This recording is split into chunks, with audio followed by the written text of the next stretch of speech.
BFM Business présente Edwige Chevrillon, la grande interview. Bonsoir à tous, bienvenue dans la grande interview. Mon invité ce soir, c'est Christelle Bory. Elle est la présidente d'Eramet. Je l'ai rencontrée dans le cadre, bien sûr, des rencontres économiques d'Aix-en-Provence. Christelle Bory, bonjour ou bonsoir, il fait encore tellement beau. Bonjour. Merci d'être avec nous. Alors, évidemment, Eramet, on sait, c'est au cœur un peu de toutes les matériaux critiques. Presque, envie de dire, de la géopolitique aujourd'hui, des questions de souveraineté. On voit évidemment ce qu'a fait la Chine il y a quelques jours. Vous-même, vous avez publié une tribune dans Les Échos où vous dites « Attention, il y a un enjeu de souveraineté, il faut que l'Europe se réveille un peu et qu'on produise nous-mêmes notre propre lithium », parce que le lithium, on voit bien que c'est au cœur de toutes ces gigafactories qu'on est en train de construire, mais pour l'instant, on n'a rien pour mettre dedans, du moins rien du côté européen et du côté français. Il fait une chaleur, ça vous rappelle pas la Nouvelle-Calédonie où vous êtes, Christelle Bory, là, c'est digne de cette chaleur. Plus sérieusement, est-ce qu'on aura suffisamment de lithium pour toutes ces voitures électriques qu'on veut électriques et toutes ces gigafactories qui sont en train de s'installer en Europe, en France, en Allemagne, un peu partout? Alors, géologiquement, la réponse est oui. Il y a beaucoup de lithium sur la planète.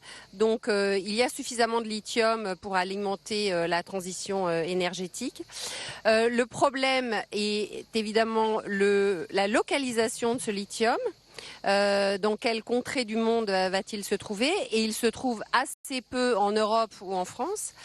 Il y a également les conditions économiques dans lesquelles on peut l'extraire. On va y revenir là-dessus parce que c'est un sujet qui nous est cher. Il peut y avoir des différences assez importantes, notamment en fonction de la teneur des saumures ou des minerais qui sont extraits. Et donc, ça peut faire varier le prix de façon extrêmement importante. Et puis après, il y a les conditions environnementales dans lesquelles on les extrait et qui peuvent être en fait des bloquants, des phénomènes bloquants pour pouvoir extraire certaines sources. Oui, mais du lithium, il n'y en a pas beaucoup encore, il n'y en a pas en France, enfin on peut en avoir, on va y revenir bien sûr, il y en a un petit peu en Europe, mais il y en a ailleurs dans d'autres zones du monde. Est-ce qu'il n'y a pas un enjeu de souveraineté, c'est-à-dire de dire, ben non, moi le lithium, je suis désolée, je le garde pour moi, je le garde pour mes amis, je le garde pour mon industrie, et puis je vous le donne pas. Alors, comme vous le disiez très bien, et d'ailleurs ça n'est pas le cas seulement pour le lithium, le problème de tous les métaux de la transition énergétique, c'est que d'abord on va avoir besoin de beaucoup de ressources primaires. On parle de recyclage, il faudra faire beaucoup de recyclage, mais le recyclage va arriver après. Il faut d'abord faire les premières batteries pour pouvoir les recycler ensuite. Donc le recyclage ne jouera qu'un rôle très très faible dans les 20 premières années. Donc il va falloir aller extraire les matières, que ce soit le lithium, le nickel ou le cobalt, là où elles sont, et il se trouve qu'elles sont assez peu sur notre continent. Ouais. Et donc effectivement, en plus très concentrées. Le nickel, les réserves sont majoritairement en Indonésie. 70% aujourd'hui des projets de nickel pour les batteries est en Indonésie. 80% de la production future va être en Indonésie. Donc on voit que si on n'a pas des accords et un partenariat avec l'Indonésie, ou on n'a pas des acteurs européens investissant en Indonésie, on peut avoir des problèmes de souveraineté. Pour le lithium dont vous parliez, plus de 60% des réserves mondiales, les 2/3 environ, sont dans un petit triangle, dit le triangle du lithium, nord du Chili, nord de l'Argentine, sud de la Bolivie. Eh bien, pareil avec ces pays. Donc, on a besoin effectivement à la fois d'avoir des acteurs économiques qui investissent dans ces pays et puis de la diplomatie économique de l'Europe et de la France pour faire des accords avec les pays en question. Justement, c'était un peu la question que je vous posais. Vous me répondez en tant que chef d'entreprise, ça tombe bien, vous l'êtes, mais il y avait quand même un côté assez géopolitique. Est-ce qu'il y a une prise de conscience au niveau de la diplomatie française, la diplomatie européenne, qu'il faut nouer des accords, pas d'exclusivité bien sûr, mais enfin qu'il faut quand même nouer des accords? Alors, la prise de conscience, je pense que maintenant, elle est là. Oui. Ça a été un accouchement difficile. On l'a fait plus tard que les autres régions du monde. Ça a été lié aux crises, différentes crises qu'on a connues. La crise sanitaire, la crise Russie-ukrainienne, la crise de l'inflation aujourd'hui. On s'est aperçu qu'on avait des dépendances qui étaient insupportables. Donc, effectivement, la prise de conscience est là. Les outils ne sont pas encore là. Et c'est là où la Chine les États-Unis vont plus vite, ont pris de l'avance, notamment dans le financement des projets et dans cette fameuse diplomatie économique sur lesquelles ils sont très actifs et sur lesquelles l'Europe démarre. On a le Critical Raw Material Act en Europe, on a le fonds qui se met en place en France, mais les outils démarrent juste et ne sont pas encore opérationnels. Donc, pour le moment, on n'a pas encore d'impact. Vous avez été surprise par la décision de la Chine sur le... Alors, c'est la récente décision sur le germanium sur et le germanium. Bah, écoutez, la Chine, elle joue ses cartes. C'est pas par hasard qu'elle a fait cette annonce au moment où il y avait une rencontre au plus haut niveau avec les Américains. Yellen, oui. Absolument. Et elle a juste montré que quand elle maîtrisait sa chaîne de valeur, elle pouvait en jouer.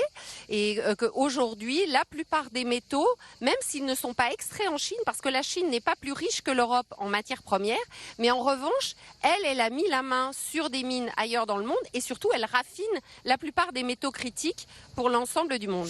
Oui, il y a vraiment une souveraineté des matériaux critiques, en fait, qui est en train de se mettre en place. Alors avec la Chine qui a pris de l'avance sur l'ensemble, que ce soit les terres rares, que ce soit le nickel, que ce soit le lithium, que ce soit le cobalt, surtout notamment la chaîne de valeur batterie, où les Chinois veulent vraiment jouer un rôle important. Et pour eux, effectivement, mettre la main sur l'ensemble de la chaîne de valeur leur permet d'être extrêmement compétitifs et à la fin de faire des véhicules électriques qui sont peu chers et qui sont vendus de façon très compétitive sur nos marchés.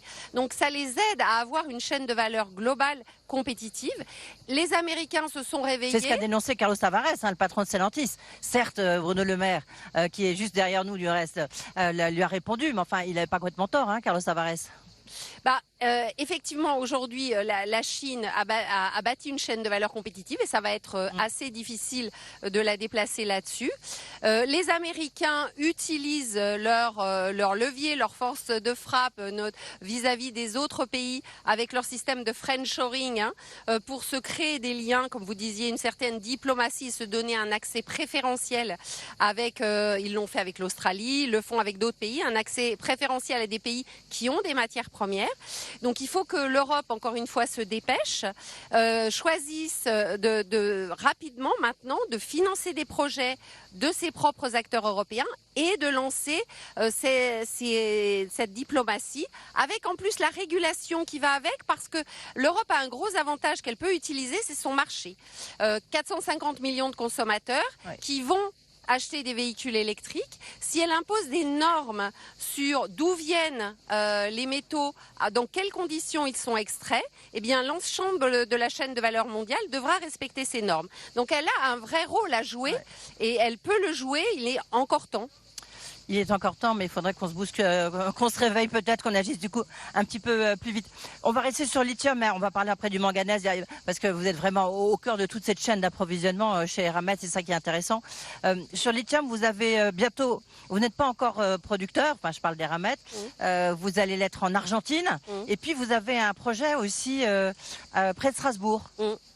Absolument. Donc, on a un très gros gisement en Argentine, qui est un des plus gros gisements de lithium au monde. Sur 75 000 tonnes, non? Alors, là, c'est sur la production visée de lithium d'ici 2027-2028. On commence la première tranche avec 25 000 tonnes, qui sera en démarrage au deuxième trimestre de l'année prochaine. Et puis, on est en train de lancer deux phases ultérieures qui vont nous permettre d'augmenter les capacités au fur et à mesure. C'est un gisement extrêmement riche et nous avons une technologie qui est différenciante parce qu'elle est beaucoup plus économe de la ressource. Le taux de rendement est supérieur à 90%, alors que les méthodes traditionnelles ont des taux de rendement à peine supérieurs à 50%. Donc on doit pomper 2 fois moins pour extraire la même quantité de lithium et surtout on est beaucoup plus soucieux et on préserve beaucoup mieux l'eau, et qui est une ressource absolument rare et vitale dans cette région du monde. En Alsace, ce sont des saumures également, mais ce sont des saumures géothermales dans la plaine d'Alsace, qui sont malheureusement beaucoup moins concentrées en lithium que ce qu'on trouve en Amérique latine. Mais compte tenu de la géothermie et du fait qu'on peut coupler les deux, il y a quelque chose à faire. Ça sera un lithium très vert et on n'aurait pas des conséquences quantité aussi importante, mais on peut extraire de façon rentable du lithium des saumures géothermales en Alsace et nous travaillons dessus avec Électricité de Strasbourg. Tiens, est-ce que vous avez une petite question? Vous me direz, vous n'êtes pas constructeur automobile. Il faut dans une batterie, il faut mettre combien de lithium dedans? Alors, Ouais, une voiture standard, hein, pas les grosses Oui, berlines, non. mais une voiture standard, c'est à peu près 45 kg de lithium, c'est 40 énorme. kg de nickel et à peu près 6 kg de cobalt. Par Ça veut batterie? dire, par batterie, ça veut dire qu'il faut 5 tonnes de minerais de nickel cobalt par batterie et à peu près 25 000 litres de saumure par batterie. Ah, mais attendez, Donc on parle c'est pour ça qu'on parle d'une nouvelle ère des métaux, c'est-à-dire que cette transition énergétique va réclamer des quantités énormes de métaux et c'est là, mais en pour ça plus, qu'il est excusez-moi, mais c'est d'autant pas. plus important de les extraire de façon responsable, durable. Mais comment est-ce que c'est possible? Vous voyez ce que je veux dire? Parce que regardez la consommation d'eau que vous venez de nous donner. Comment est-ce que c'est possible qu'il y ait une transition durable? Certes, il y aura peut-être moins d'émissions de CO2 et encore. Enfin, ça paraît absolument gigantesque ce que vous nous dites là pour une voiture. Eh bien, en fait, c'est si vous extrayez la saumure, que vous captez le lithium et que vous réinjectez la saumure dans les salars, vous ne pompez pas la ressource en eau.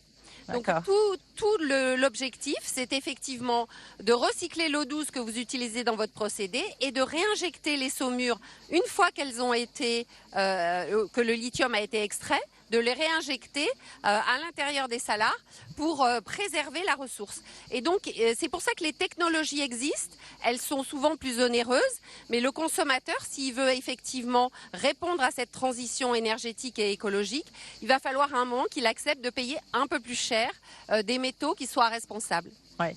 Mais d'ailleurs, on voit bien que notamment il y a un petit problème en France parce que je crois qu'il y a du lithium en France. Ce qu'il y a, c'est qu'il y a encore une réticence très forte de l'opinion publique par rapport à recréer des carrières. Alors la mine a une mauvaise image réputation en France et souvent en Europe. Qui n'est pas forcément le cas d'ailleurs dans les autres régions du monde. On est resté un peu sur l'image de Zola chez nous, on a été très marqué par ça. Et en fait, encore une fois, la mine responsable, c'est possible. On l'a démontré, on le fait tous les jours chez Eramet avec de l'impact positif sur les communautés, avec de la réhabilitation, avec le respect de la biodiversité. On rend les terres que nous avons exploitées en les réhabilitant totalement avec la même biodiversité qu'elles avaient avant de les avoir exploitées aux populations quand nous sommes passés. Donc en fait, il y a des moyens de rendre cette exploitation durable. Il faut arriver à en convaincre nos concitoyens. Vous avez connu une année 2022 quasiment historique. Alors, on ne va pas rentrer dans le détail sur 2023, du moins parce que vous publiez fin juillet vos semestriels. Il n'en demeure pas moins qu'on voit bien que Eramet a une situation politique compliquée, économique, et que vous avez réussi à remettre d'équerre un peu Eramet. Il n'en demeure pas moins que vous êtes devenu incontournable, Eramet. On a effectivement, ayant dans notre portefeuille tous les métaux de la transition énergétique, on apporte une vraie solution à la souveraineté de l'Europe sur les sujets dont nous avons parlé. Eramet aujourd'hui est recentré sur l'amont, sur la mine et la première transformation. C'est une société qui est beaucoup plus robuste qu'elle ne l'était il y a quelques années, qui a les moyens de faire des projets.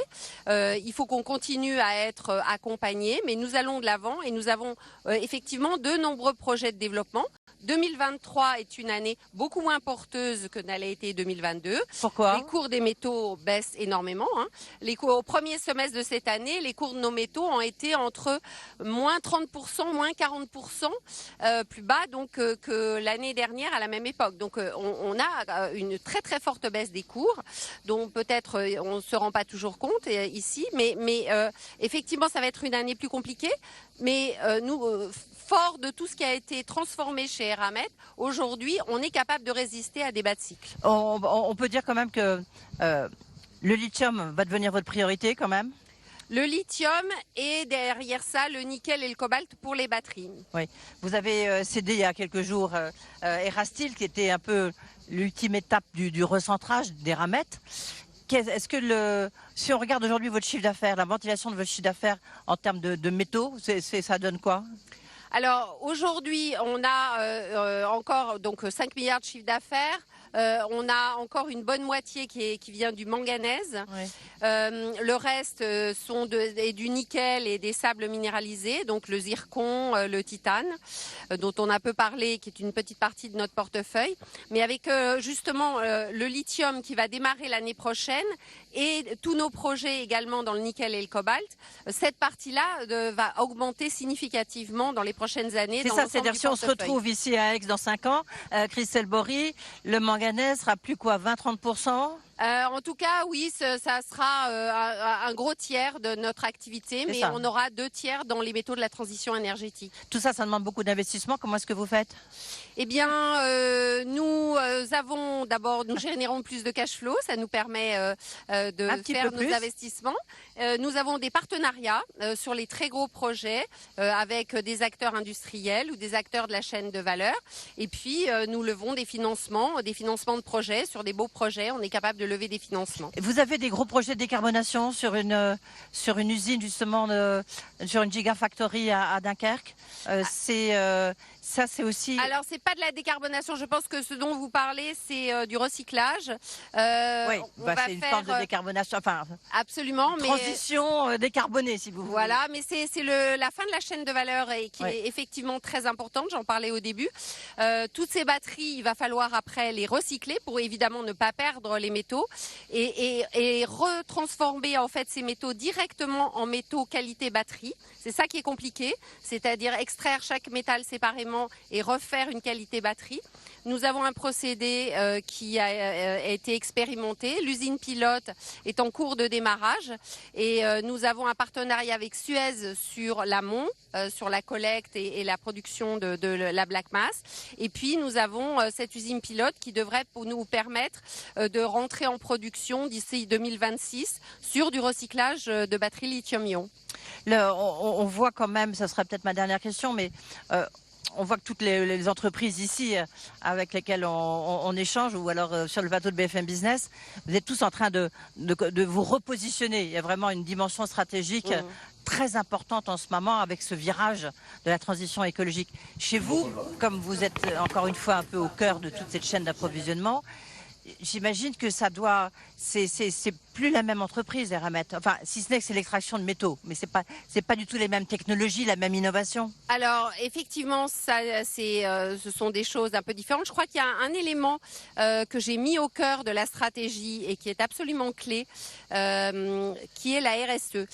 Ça paraît peut-être un peu banal, mais comme je le disais, il est absolument clé de pouvoir extraire ces métaux de façon durable et responsable. Et nous mettons beaucoup d'emphase sur la protection de l'environnement, de la biodiversité, l'impact économique sur les communautés.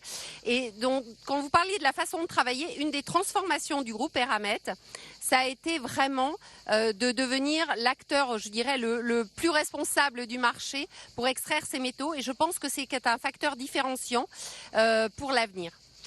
Pardon, une question, je reviens toujours sur la question géopolitique, parce que vous faites de la géostratégie, parce que vous êtes en Nouvelle-Calédonie. On sait que c'est pas toujours simple, la situation est assez tendue. Est-ce que vous avez le sentiment quand même que ça va peut-être un tout petit peu s'améliorer? Et puis vous travaillez beaucoup en Afrique, au Gabon. Donc là aussi, situation très fragile. Alors, Gabon, Sénégal, etc. En Afrique, on a appris à travailler en Afrique et je pense qu'on travaille bien. Encore une fois, quand on apporte beaucoup aux communautés qui nous entourent, on est assez intégré et protégé dans ces pays dans lesquels nous sommes. La Nouvelle-Calédonie est un cas un peu à part, et notamment parce que économiquement, même l'année dernière où tout le monde gagnait de l'argent dans les métaux et notamment dans le nickel, les 3 acteurs métallurgistes en Calédonie ont perdu de l'argent. Ce qui est une exception et qui montre qu'il y a des problèmes structurels sur la filière nickel et métaux en Calédonie et qu'il faut vraiment qu'on s'attaque à ces problèmes structurels parce que l'économie calédonienne ne ne pourra pas continuer à générer des pertes de façon structurelle dans l'avenir. Donc, dans tout ce qu'il faut solutionner en Calédonie, il y a notamment trouver un avenir à la filière nickel calédonienne qui aujourd'hui est dans une impasse. Vous arrivez à recruter ? Alors, on arrive à recruter parce que, je disais, on a cette dimension RSE qui attire les talents. Et tout ce qu'on fait, notamment dans les pays dans lesquels nous sommes, l'Indonésie, l'Argentine, l'Afrique, on est vraiment différenciant par notre approche et les talents viennent assez facilement chez Eramet. Je ne dis pas que la guerre des talents n'est pas là, tout le monde cherche les mêmes talents, mais je pense qu'on a un atout qui notamment attire les jeunes. Et ça, c'est un élément très important. Allez, j'en profite quand même encore une fois. Il y a beaucoup de membres du gouvernement, donc il n'y a pas la Première ministre qui a dû rester à Paris. Quel message vous avez envie de faire passer? Il y a aussi Christine Lagarde, il y a de nombreuses politiques au niveau européen. Le message qu'une chef d'entreprise comme vous a envie de faire passer, c'est quoi? Le message, réveillez-vous, secouez-vous. Le message, c'est qu'effectivement, je pense qu'encore une fois, notre gouvernement et l'Europe sont en train de prendre les bons virages. Il faut simplement accélérer le rythme. Ouais. Et ça, c'est absolument fondamental. On n'est pas aujourd'hui au même rythme que les grandes régions qui nous concurrencent dans le monde et notamment sur les sujets de souveraineté et de défense. Merci beaucoup Christelle Boré d'avoir été avec nous. Donc la présidente d'Eramet avait des gros projets, on l'a vu sur le lithium, mais pas que. Merci beaucoup de vous être plié à cet exercice, sachant qu'il fait effectivement 35 degrés à l'ombre. Merci beaucoup. Bonne soirée. Merci.